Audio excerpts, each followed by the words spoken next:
Welcome back, everybody, to the Sex and Bacon podcast. On today's episode, I have with me Ruan Willow, and you are multiple things. You're a podcaster, you're an author, and you specialize in erotic romance, correct? Yes. Yeah. Yep. So I'm excited to talk about this because it's like I see all your posts and stuff, and it's funny because I'm diving deep into this whole history right now of porn is bitch cheating. And then it made me think about erotic romance and kind of those things, same things, because that's more for women and it's like that mental aspect. But I want you to have that conversation with me. But before we do that, can you kind of give everybody listening just a little bit more background about all the things that you do and I guess how it is that you became an erotic romance writer? Yeah, absolutely. So I run my podcast, which is Oh Fuck Yeah with Ruan Willow. And I'm a narrator. I do audiobooks for myself and for other authors. And Hmm. I'm an author, I'm a blogger. I love to write books and I love to write books that are open door that tell the full story and not just stop. I want to know the full story. Relationships have sex in them. So to me, you're not telling the full story if you're chopping that off. So Hmm. I actually started out I wrote as a child, but I really started out writing romance and YA romance actually.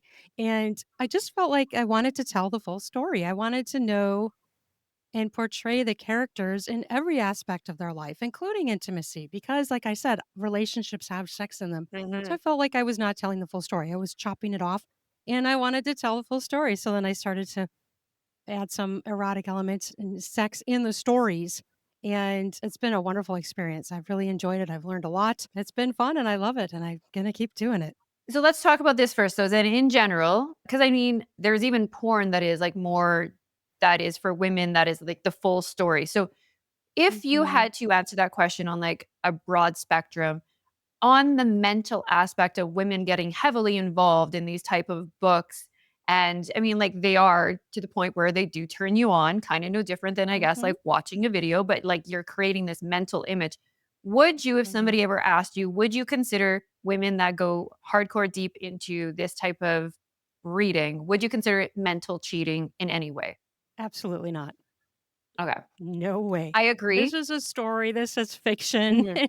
And, if you're going to say that, then you're going to have to apply it to every single other genre in the world. If you're reading about a murderer, then, oh, you must be murderous. See, this is why it's ridiculous. People apply different things to intimacy in fiction than they do in other things.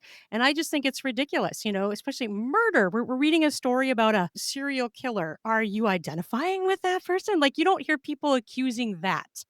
But when it comes to sex, people are weird and they start to assume such things. And to me, it's just a story. It's just a story, no different than any other story. Like every story out there, it's a story. It's made up. Yeah, I agree. And it's funny because I've had that conversation with some people, and it's funny the amount of men that get offended. So it's like, so you're upstairs and you're reading this book about this guy doing these things to this girl, and you're getting all hot and bothered and turned on by this. And then you're coming down here and expecting me to like do these things while you're thinking about that. And I'm just like, okay, but, like, to me, it just kinda shows a little bit of a level of, like, insecurity if that's the thought process that, a man is Immature. having. Yeah, Hmm. yeah. Jealous. Like, are you really jealous of a made up character? Like, that's really Mhm, bizarre, in my opinion. This is basically, no different than a cartoon character. This is something made up. I think that what happens is the insecurity. Like, some men feel like, "Oh, she likes that." Instead of mhm. stepping up and being like, "Oh, I should find out what she likes. I'm gonna read that too. I'm gonna be like that." They go on the defense. They get pissed off and jealous. And it's like ridiculous. It's like, don't you want to fulfill her fantasies? If men want to know what women want, read romance. Read erotic romance. Bing, light bulbs are gonna go off in your head. This is what they like. Yeah, so true. So, I know that people can call it lots of different things. So how hot and heavy do your sex scenes get in your novels? Like, do you keep it more PG or are we talking like full blown imagery in our minds of length and size and the throbbing cock and all of these things? Like, where are we going with these details? Well, it depends on the story, but I've done the entire gamut. So, Even under my real name, I still do have some YA romance. So, I have some people like kissing and just like their bodies up to each other. And I have full blown sex and, all the imagery. I am not scared of any words. One of the things I love about writing erotica is I'm not scared of words anymore. I'm not scared. I've like kind of reclaimed all of these words and I don't see them as offensive anymore. I use fucking, cunt, pussy, cock. I can say all of those things and I've reclaimed them. They're just another word. And they can be used in good ways and they turn people on. Some people who like dirty talk, it turns them on. So that's one thing I love is what I've done is it's really helped me reclaim language and I define it. I don't have to let other people call them bad words and take what they say. I have done it myself. So yeah, I include very specific interactions, the sex, all the way down to how it's going in, what it looks like, what it feels like. I want it to be immersive. I want someone to enjoy what they're reading and really feel those characters and feel that situation and enjoy it. And that's kind of what books are. I mean, when you read, what do they say? People who read have probably lived like 1,000 lives in their lifetimes.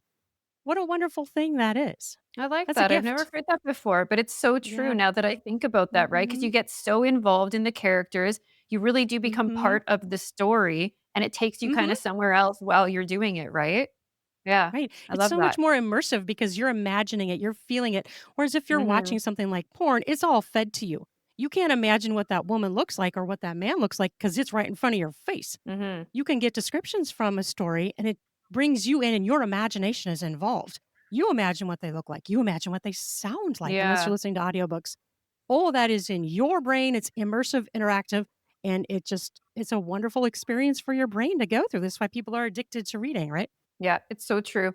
What do you find to be the hardest part about writing these sex scenes? Because I would imagine you have to get very creative in the sense where it's kind of changing all the time, especially if you're writing, like, frequently with this. So, what do you find to be the hardest part of doing this? I don't really find the sex scenes hard to write because I'm so immersed in the characters, and I'm one of those people where the Mm, characters kind of lead it. Once they exist, they're kind of like leading it, and I might think I have an idea where it's gonna go, but they usually will lead it. And so I'm kind of just like watching it and it's happening because in my mind, these characters are real. They're reacting, they're doing what they would do as if they really were real people. So it's kind of led by that. The thing I do try to not do is, like, keep using the same words over and over again because the brain doesn't really like that, especially when you're reading. I think when you're listening, it might be a little bit different. But if you keep using the same words over and over again, it can get kind of cumbersome for the reader. And so I try not to repeat the same words. So that's probably, I guess that's probably the biggest challenge for me is to make sure I'm doing a description and different than my other stories. Like I want each story to be different, every scene to be different, but to just not keep repeating the same exact words over and over again. Because then it's just repetitive and it's not creative. It's not interesting. Our brains like variety and change, right? So this is what is the spice of writing as well. nice. Yeah, I could see that, right? I think it's, like, the same as, like, when people are actually, like, sexting and, like, the guys, like, start something, then it's like you stare at it and, like, "What do I have to say back?" And then it's like, let's be real, I mean, nothing is ever usually happening as we say that it is in those messages. We're, usually in our pajamas, whatever, but it's that creative part where it's like, "Hey, yesterday I said this, now I gotta be, like, creative, say it something different," because even in my mind, to type it, I'm like, "Well, that sounds the same as what I said yesterday, and that doesn't even excite me." So, yeah, I could see that being very challenging as a writer to have to Mhm, do this on a regular basis, but still mhm. fun. Okay, so with that being said, with different characters, do you do a lot of research prior to starting each book as to what it is that you want your story to be this time, the types of characters, the type of love story? Like, do you take a lot of time to kind of do that pre work, or is it just you get an idea in your mind and you just sit down and it kind of flows? Yeah, the second scenario you just said. The things I end up researching are something like maybe if I'm not familiar with a certain act, or I just want to get someone else's opinion of a certain act. Or, if I just don't know what words are, I might look those up or curious about a particular act, I might research it a little bit. But yeah, I have a little bit of an outline when I sit down, but not a whole lot. I don't spend a whole lot of pre-time. I usually sit down with an idea and I dive right in. And I write pretty quickly. That's never been a problem for me. Like it's not hard for me to sit down and write 4 to 8,000 words in a morning. Like It just Oh, kind of wow. flows out of me. So it's not Yeah. really hard. I write really quickly. So yeah, Nice. that's Do you ever write on real life experiences or real life sexual experiences that you might kind of like have had or conversations with people in general? And then it's like that in itself can kind of spark an idea of like a book or the way that a couple's going to, move through the story? oh, absolutely, absolutely. And often what can happen to me is, I might see something that triggers it and then I start to create it. And sometimes I've had people come to me and be like, "Hey, will you write a story about this?" And I love that when people give me a suggestion. Like actually the story I just wrote is one that a man said, "Would you consider writing something like this?" And he gave me kind of like a skeleton description. And I took that and I wrote a 7,000 word story. And so that's fun too, because then not only is he putting in his ideas up, because I'm combining it with mine. So it's sort of collaboration, but yet I'm completely fleshing out the characters in the storyline. And I think probably everything I've written somehow has a piece of me in it, plus the female main characters, whether it be my thoughts, my feelings, or something I've done, something I want to do. So that is definitely a thing. I've even taken, pieces of people and turned them into characters. I feel like it's makes it really kind of more genuine too, especially if it's something that somehow is tied to me. I think I can write more genuinely. Do you mostly put out paperback books for what you write, or is it more online where people are, finding your stories and they're interacting with you? I do both. So online I have a lot of ebooks on the seller sites. I've now Theo Reads is coming out there, an online site that's just going to be fantastic because you're going to actually be able to search by kink words. There's going to be no, like you go on like Amazon or something, you can't type in certain words and get things, but you can put in actual kinks in Theo Reads and get stories. So it's going to be so great. So I have that. I have a little bit on Medium, and then I do paperbacks. And the Mhm. paperbacks I like to do because some people like to hold a book. And I've also started going to book conferences so then you can actually sell physical books. So, Mhm. and then the audiobooks, of course, are on online sellers as well. So that's all online. So yeah, I have all across the gamut, I guess. Nice.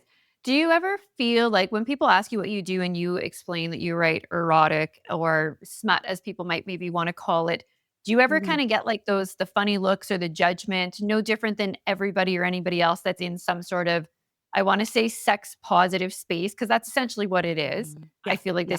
this can go part of it. So do you ever get that? The weird looks and like people Mm, think you're dirty because you write about sex and kink and stuff? I was at a book conference recently, and I'm going to use what she says, which I think is brilliant. When someone says to her about writing that, and you write what? And she says, it's really interesting how in our culture, people really elevate stories about murder and war and violence, and stories about love are way down here. And it's really true. Why are we putting stories about love, interactions, personal relations way down low? And we're elevating all of these things about war and violence and brutal murder, Mhm. dystopian stuff. That's all okay. It's our society. It's sex negative, like you said. It's not sex positive. I think that that's a perfect thing to say to someone, and I actually watched her say it to an older man, and he just was, like, taken aback. He was just like, "Oh, oh," like, he didn't know what to say, like, Hmm. it's true, why? Why are we viewing it that way? So, to me, that's a good way to put it back on the person and be like, "It's really interesting how love is kind of downplayed and insulted, and murder is like, oh, that's a great story.'" Yeah. I never thought of that like that before because I think I would be a little bit more concerned about the person in my life that genuinely loved reading about how somebody murdered somebody or got away with murder or serial killer stories, and they just felt so connected to these stories compared to the person who is like, yeah, I love reading these books. I learn a lot. It keeps me mentally turned on and I think a big thing too for you know, especially women, I wanna say, as we I hate to talk about age, but it's a thing, and as you get a little bit older, sometimes I feel like the mental aspect of sex and intimacy becomes so much more important, and I know the things that turned me on when I was in my 20s do not turn me on now in my 40s, and it's like hearing the things and reading the things and creating that visual in my mind. Like, I was reading this book called and it's so old, I don't even know can't remember who it's by, but it was called The Happy Hooker. And it's this woman that wrote from back in, I don't even know what it was, this 50s, 60s, 70s. I'm probably got the era wrong, but she was an actual madam in New Yeah. York. Mhm. And I was reading it for just the history of like this cool story, but there was so many like things in there that she was describing about, clients and situations. And like I was getting turned on and I'm like, I wasn't even turned on before. I hadn't thought of sex in weeks. And I'm reading this story and like all of a sudden I'm like, oh my God, I wish like I could use a partner and it'd be so fun. And so Mhm. it's just it creates that little extra little bit of, like, spice in, like, I think your sex life, in your life in general, and can kinda get you in the mood when as women, at the end of the day, when we're tired, you got kids, you're cleaning, cooking, all of these things, it's sometimes really hard to get there, and it's crazy how quick reading something that can shift your mind can just put you there instantly. So Oh, yeah. It's fantastic foreplay, and I mhm. don't know why anybody would be unhappy about their partner being turned on. Personally, wouldn't you Yeah. want that? Like, it's a great foreplay alone to get ready to Mhm. to be intimate with your partner or to do together or to listen to an audiobook. I just did a series on my podcast called The Healing Power of Smut, and I had 3 men and 3 women come on, various readers and writers, and they all talked about how reading or writing smut, erotica, erotic romance, wherever you wanna fall along that gradient, how it changed their lives, how it's an escape. One woman talked about how it helps dealing with her depression and her anxiety. Another person talked about how it helped her deal with shame. Another person talked about how it helped release them from their religious programming their whole life about sex being bad and negative. And it was a 6 series, and it was just so amazing to hear how people's lives can be healed through reading this stuff. Mhm.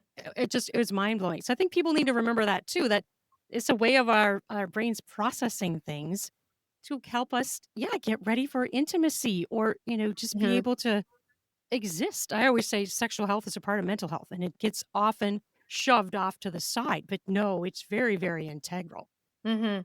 I like that you brought that up about the healing aspect of it. There's a lot of things that I think conversations I've had lately with people that talk about the healing aspect of certain things, kink itself, BDSM, whatever. And Yes. I think this is another one of those things where it kind of almost gives people permission Yes. to, I guess, in a sense, feel like maybe their thoughts and their desires or their kinks or whatever are actually normal and healthy, Yeah, right? It's 100%. and it's like you said, the shame, the guilt, the judgment, and all these things that people deal with when it comes to sex from things that they've been taught, religion, childhood, society. And then it's like when you can read these books and read these stories and kind of put yourself into those stories.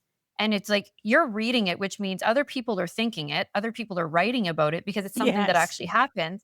It You're allows not you to kind alone. of be Yeah. like, okay, so my thoughts are normal, right? Yes, 100%. And one of the things I really focus on pretty much all of my stories is female pleasure, female sexual pleasure, because often in our culture that is not highlighted. That is put Mm-hmm. secondary to the male, person with a penis perspective or a priority. So for me, Mm-hmm. I love those male characters that really prioritize the female pleasure. He wants to make her come. He wants to make her feel amazing. He's there for her. He's supportive of her. He wants to go through that journey with her, or Mm-hmm. the multiple peoples, whatever the scenario is. So for me, that's missing in our society an awful lot is the pleasure aspect for women in intimacy and sex. I put it in my books heavily and I focus on it. And a lot of women feel empowered by that. They feel like, yeah, yeah, that's what I think. That's me. I want that. Mm-hmm. They want their sex to be okay. They want their desires to be okay, and they wanna see that supportive character, that lover that is just so into them and wanting that and exploring it with them and empowering them. It's a wonderful thing to see, especially when we don't see it a lot in our cultures. Yeah, it's so true. Do you have a favorite story, like, to date that you have written that is still one of your, like, all-time favorites in your mind or characters that, like, were your favorite characters that you've written about? It's really hard to pick, but I'm gonna pick Alexa from Neighborhood Sex Secrets because she goes just crazy wild and living out all of her fantasies, and she has these 2 men who are supportive of her. She gets a divorce and she finds out she's in this neighborhood. She finds out that there's an entire swinger community in her neighborhood that she was completely unaware of. And so it's all about her exploring her sexuality and just trying out all these different fantasies, and she's got this support. So to me, I guess that's just really fun because she's really empowered. She's just trying this stuff out, and it's shame free, it's empowering, and it's also a love story at the same time. So yeah, I guess I'll pick that. That's hard to pick though. Yeah, I especially, like, after you've written so many, do you know what I mean? It's one of those things where Mm, it's just there's probably so many characters, you're like, "I want her to have this experience, and she's gonna do this, and it's gonna look like this," right? So, I could see getting mhm. connected to each character in a little bit of a different way, right? Oh, yeah, and I'm one of those writers where I write across multiple different genres, so I get to try different things. Like, I just released a romantasy. On Theo Reads, I'm releasing an exclusive book that is an erotic thriller, like, so I like to go into all these different genres and subgenres within romance and erotic romance and erotica, and to me, it's just really fun. I've kind of branched off a little bit with some pen names to try and organize it a little bit, but my brain is all over. I'm all over the place, and I have a lot of Mhm. wide range of interests. So I love to be able to try these different subgenres, just for the fucking heck of it. Yeah, absolutely. That's kind of interesting. I like that, having, like, the little multiple kinda spin of, like, this thriller kinda romance sex story or whatever. That would be a little bit more exciting. It's like, Yeah. Oh yeah. activate that part of Hmm. your brain. Oh yeah, for sure. Do you ever have requests from fans to write a certain type of story that are things that you won't write about, that it's kind of almost like not crossing a line, but like going into another area in a way that is just not comfortable or something that you want to be tied to? Yeah, I have had a couple of people ask me that, and I haven't gone back to talk with them about if I'm going to do it or not. But yeah, there was one man that wanted a sort of like a incest type story, and so I haven't done that. I didn't even know this. Apparently, pseudo incest is when, like, say, two brothers have sex with the same woman. Apparently, that's pseudo Oh, okay. incest, which I didn't Okay. even know that. I'm like, I said they don't have sex with each other, and the publisher was like, "Well, if they're in the same room and they're having sex, they can't even be in the same room. Otherwise, it's pseudo incest." Like, that's pretty much news to me. I'd never that before. So I guess that would be the one area that I have not really gone into is the incest area. I know a lot of people actually have that kink, and again, it's just a story, but yeah, I haven't really gone there. Okay, that's interesting. I didn't know that terminology either. So, huh. But, now that you say that, it does happen quite a bit, I think, with, like, the twin factor. I see that with, Exactly. like, yes, with Mm, female twin sisters sometimes dating the same yep. older guy, like, all these weird, like, Yes. sugar daddy type of situations, more Exactly. so. But, okay, pseudo incest. So Yeah, apparently they call that interesting. pseudo incest, and it's like, yeah, you see a lot of that where it's the twins, the female twins, and it's a guy or something. My storyline they're college age students, and it's a woman with two brothers. So yeah, I had no idea about that one. I'm like, because I think they accused me of having incest, and I'm like, I do not have incest in this book. What are you people talking about? And then they said it's because it's the brothers. They can't even be in the same room. Oh, okay, interesting. Huh, good to know. I don't know who Yeah. decided to define it that way, but whatever. It's like, okay, well, if we can't write about it, it's like on to something else, or maybe he's on the other side or, Well, you can do it in certain places, like Smashwords, well, is very, very lenient. Though they just want you to claim it. So they want you to, like, when you're publishing it, this has this in it. Okay. So they will accept a lot more darker themes over on Smashwords. You just have to notify them, okay, this is in here, this is, and this, and leave the ones blank that aren't in your particular book. That's fair. Does your family know what you do and what you write about? They kinda just know I write romance. They know the ones under my real name because those are more like contemporary romance. So those they know about. They know that I write other things, but I don't specifically tell them. And often it really doesn't matter to me because they're generally not gonna be my audience because they're not gonna wanna think of me thinking about sex like that. Like they're not my audience. So they don't really need to know more information than what I've given Mhm. them. And when people have pried, I've just said, "Well, I'm not gonna share that with you." Yeah, that's fair.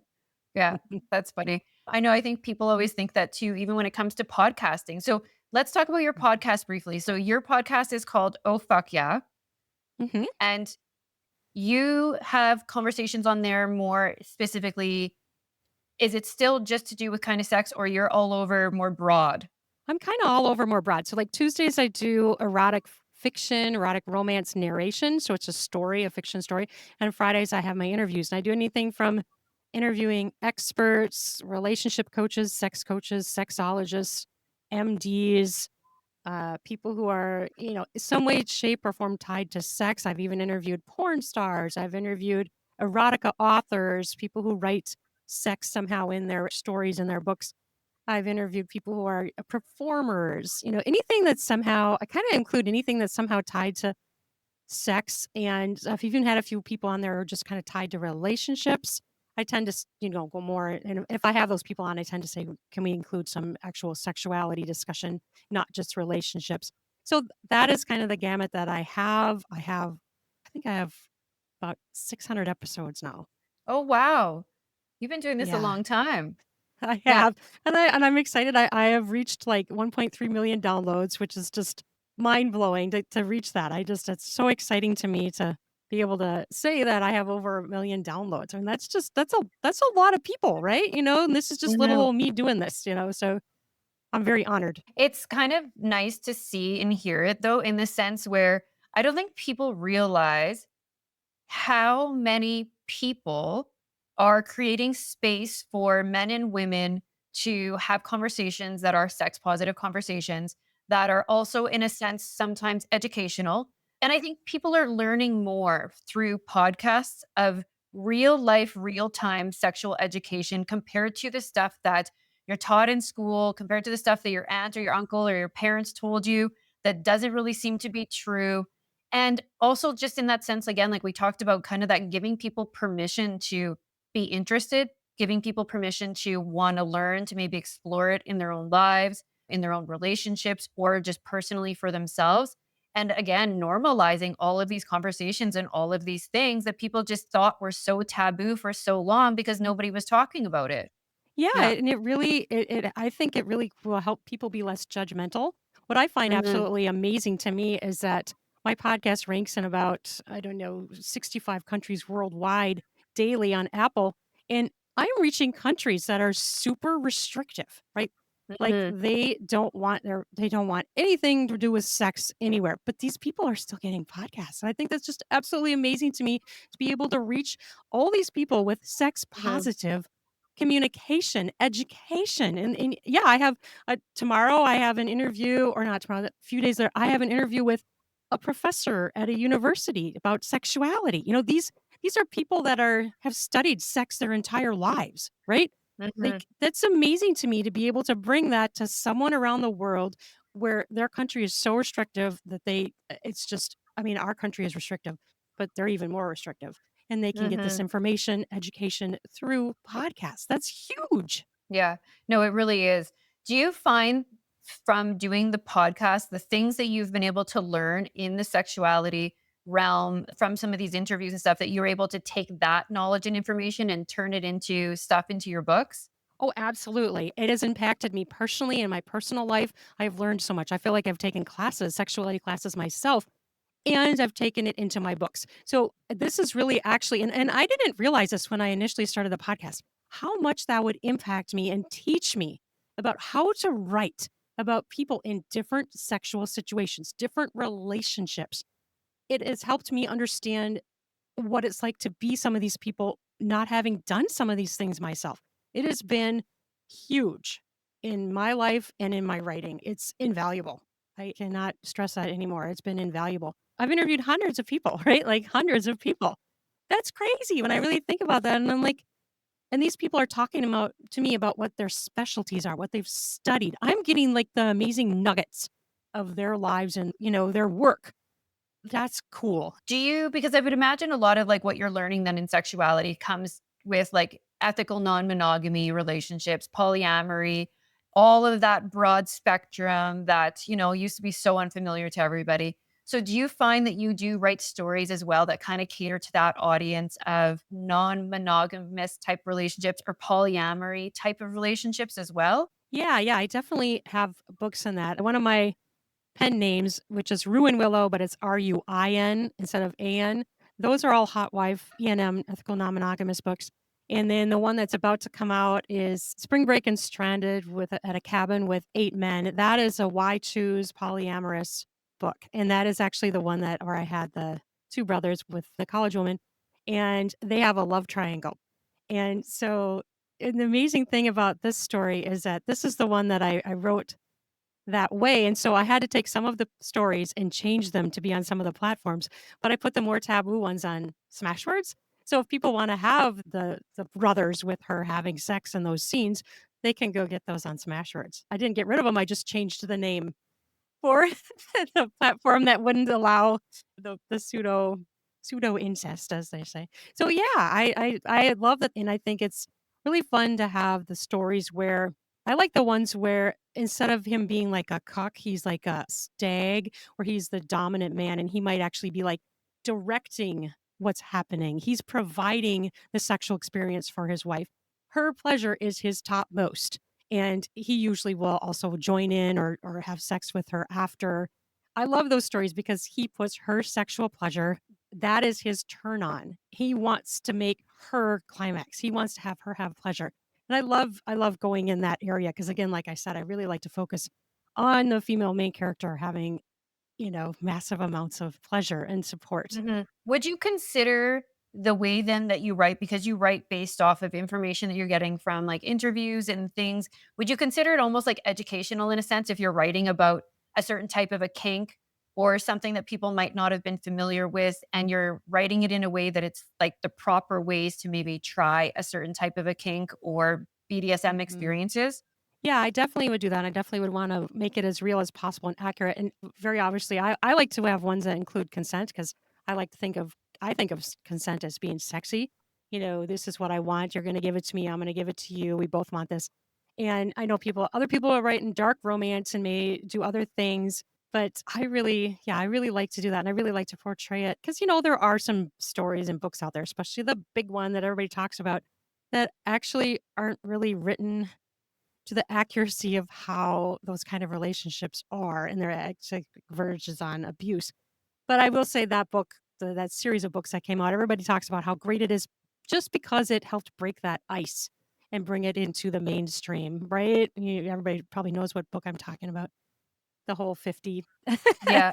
Yeah. like, but it also, so it's written not accurate to actually the way those relationships are supposed to be in a healthy way, but it also brought it to the forefront and the more popular views of everyone and made Right. it maybe less taboo, more people are exploring because of Mhm. it. No, that's so true. I remember reading those way back and I was like, "Oh." And then it's like things that people don't even think about. And then now it's like I think of how many people I know that have like created sex rooms in their houses or all of Right. these things because of that. And everybody's like, "Oh, I need a sex room," right? Yeah. Exactly. It helped people explore and normalize it, like we said. Yeah. Mhm. Yeah. So what is it that you're working on currently? Is there like a story, a theme of something that you're currently working on that's, maybe a little bit different than something you've done in the past before that people can be excited to watch for coming out? Yeah, I have quite a few books coming out. I have a novella coming out at the beginning of June. I just had Deception Snare go live, which is a open door romantasy. So it's the romantic fantasy. She's a fairy siren human. And then I have the Spring Break and Stranded at a Cabin with 8 Men, which is a Snow White retelling, an erotic Snow White fairy tale retelling, which is Mhm. it's very sexual. It has dark themes, a lot of dark kinks in it, and it's polyamory. And then it's why choose. So it's, with 8 men. So that's where the Snow White part comes in. Snow White and the Seven Dwarfs, but it's not grumpy small men. It's sexy med school students in college. Nice. And then I have one coming out in July, which has been a long time coming. Mallory and Derek, they go to sex parties. So they're a bisexual couple and they're going to all these different sex parties. And then she starts to get into making OnlyFans content. And it's about their relationship and how they're both open, they're ethically non monogamous, and how they navigate that and their relationships with others. And then she's starting to create this content. So that's been really fun. That one's been a really long time coming for me. And I've been kind of writing it and narrating it, pieces of it for my podcast subscribers. And then it's going to come out as a book and audiobook this summer in July. Amazing. Well, all of those sound really exciting. I'm not gonna lie, the whole 8 men in a cabin med student thing sounds like a reality of something that, like, every girl is probably like, "I'll take one of those, please." Like, Exactly. yeah, I Yes. don't know. Maybe we need to go to, like, a high-end university, find a bunch of med students, and, like, recreate Right. some of these in real life. But, That would be quite yeah, the show, wouldn't it? The reality that show. That actually would be a would. pretty good reality show. Yeah. I think what I love about this the most Mhm. is things that before, and I'm sure there's still the hoity-toity and the people that still have judgment on these things, is the sex parties and stuff and, multiple partners and threesomes and foursomes, group sex and all of these things that women used to be so slut shamed for. And you're a whore if you partake in all of these things. I love that they're conversations that now people can have where it's like, yes, you can have sex. You can have sex with multiple people in a safe, consensual way where it's still clean. You can use condoms. Like, it doesn't make us less of a woman, less of a human, less of a person because we are exploring and enjoying sex in a way that other people are afraid to. And I welcome everybody to, give themselves permission to explore and remove that shame and all that guilt around it. But I love that these are conversations that we can have where it's like we can normalize having 8 men in a cabin and having a great Right. weekend where everybody's having sex and orgasms and pleasure, which is great for your mental health, your physical health, which there's been studies to prove that. And there's nothing wrong with that. It doesn't make you a bad mother, it doesn't make you bad at your job, it doesn't make you a bad human being in any way, shape, or form. So that's what I love most about this. Oh, for sure. Sexuality is a part of being human, and women have not been allowed that part of being human for a lot of our cultures, and that is not okay. And this is what I love about my podcast and writing these stories because it takes that and it debunks it. This is not true. We are human, we are sexual. And if you don't like it, then don't fucking read the book, but leave other people alone and stay in your fucking lane because they want to be in the lane of that. So, yeah, you're going to get always going to get the people who are prudish and are like, oh, you can't talk about that, but the people who've done studies about kinks, there are very common kinks across everyone. Threesomes, groups, dark themes. These are common fantasies. They are not uncommon. And I think that's also what writing does too, all these books. And they always say that what art leads culture. And it comes out before it becomes in the actual cultural everyday stuff. And this is what I also feel about it too. And people are reading it, they're talking about it, like you said, it's bringing it more to the forefront. Yeah, and I think the more people have these conversations, the more podcasts that show up, the more blogs, the more stories, all of these things that we can hopefully Yes. eventually get to a point where it can just be normal social conversation around the dinner table or amongst Right. friends. And it's not, one of those awkward, weird things. Right. So, yeah, I love Right. this. I Right. love this. Why Yeah. can people sit around a table and talk about the latest murder show and they can't talk about, hey, this was a great show about relationships and sex? Like, that's so weird. Like, why Yeah. are we like this? This doesn't Yeah. make any sense. It really just doesn't. Well, and I think it's helpful in a sense too, because there's things that women don't talk about, maybe sexually that they've experienced that they didn't enjoy, or say for the first Yes. time, anal, right? Like you can Google things and it can maybe give you the best tips in this that you can find on Google, but talking to other women about their real life experiences about how they actually got into doing anal and what helped them and then things to really look out for or be careful with this or actually this is the best lube or don't try this when he gets in first wait 2 seconds like all of these things that you're not necessarily going to find on Google and Right. you know it's asking Yeah. other women who've done these Mhm. things, well, this is what I experienced or I didn't like this, and people who can kind of guide you through some of these things that you might be exploring, that's fucking invaluable if you ask me. It is, and I've often had people on my podcast who they've said, if you want to get into a certain kink, research it, watch podcasts, read books of people who've done it. This is how it's going to make it safer for you and a better experience. So we are getting that education piece in podcasts and through books that are written, accurately with how to do certain kinks. Yeah, no, I It's love it. wonderful. Awesome. So, where can fans get a hold of you or reach out to you the easiest if they want to give you storyline ideas or things that they maybe want to see kind of coming in the future or just to connect with you? Yeah, I would say they could email me at ruanwillow@gmail.com or anywhere on social media. You can DM me or even put it in the comment. Hey, I have a story idea for you. And then I can be like, yeah, tell me. So yeah, I'm open to any of that for sure. Awesome. Well, thank you so much for this like conversation and coming on here. Before we do part ways here, is there any last thing that you would like to share with the listeners about just erotic romance in general or just a sex positive kind of thing to end off on? Yeah, absolutely. And I want to mention too that I'm up for a Best Erotic Writer for the ASN Lifestyle Magazine Award. So people can go vote for me. That's through August. And I'm also going to be a panelist on the Crush Virtual Erotic Con in July, where it's for readers and authors to talk about writing and creating erotica, erotic fiction. I'm going to be on the narrator panel. And I think that people you really need to, first of all, not yuck anyone else's yum. If you don't like something, you don't have to insult it. You can just keep in your lane and stay there. But think of erotic romance, erotica, smut as a way for your own self to explore kinks that you might be interested in. Something even way to introduce to your partner. Hey, let's read this book together. Maybe it's got a theme in there that you like and maybe you want to try, but you don't want to look at your partner and be like, "Hey, will you tie me up?" or something like that, putting them on the spot.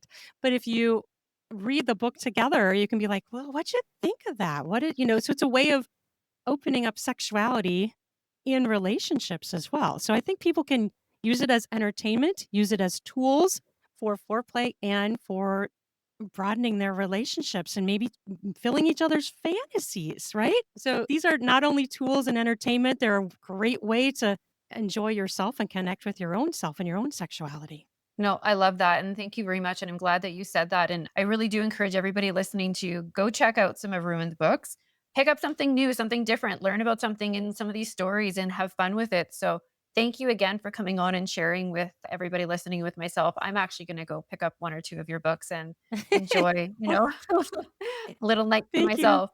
Yeah. Awesome. Thank you. Thank you for having me. This was really fun. I really enjoyed it.